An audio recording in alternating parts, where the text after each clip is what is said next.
मध्य प्रदेश में आज मंदसौर के सीतामऊ विधानसभा में कृषि आधारित और कृषि की उन्नत सभी प्रकार की फसलों के लिए, उन्नत उपकरणों के लिए, कृषि आधारित उद्योग लगाने के लिए एक विशाल समागम का आयोजन किया गया है, जिसमें कई प्रकार के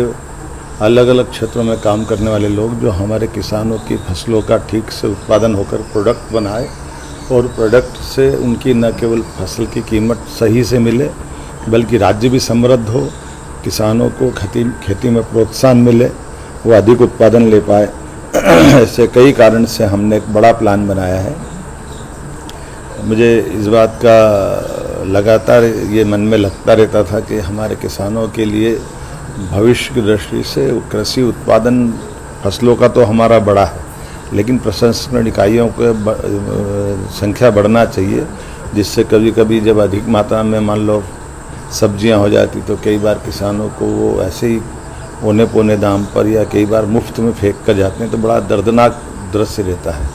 ऐसे में आज नई टेक्नोलॉजी को अपनाते हुए हम अपने सारे उत्पाद को संभाल कर रखें, मार्केट को अच्छे से बना कर रखें और सभी प्रकार की फसलों को प्रोत्साहन देते हुए किसानों के लिए कभी उनके जीवन में घाटा ना आए, इस प्रकार के प्रबंधन करने की अत्यंत आवश्यकता। और इस प्रकार से दीर्घगामी हमने योजना बनाई है, जिसको अलग अलग अंचल के हिसाब से, जैसे आज हम जब मंदसौर की बात कर रहे हैं वो प्रदेश का, लेकिन खासकर मालवा अंचल में ये एक मेला कृषि आधारित उद्योग धंधों को लगाने का है। उसी के बाद दूसरा हमारा महाकौशल के जबलपुर बेल्ट में आएगा, फिर एक चंबल बेल्ट में आएगा और अंत में एक एग्रोविजन का बड़ा भोपाल राजधानी के पास सीहोर में हम इसकी योजना अक्टूबर माह में कर रहे हैं। ये पूरी योजना के पीछे भाव ये है कि हम अपने सभी प्रकार से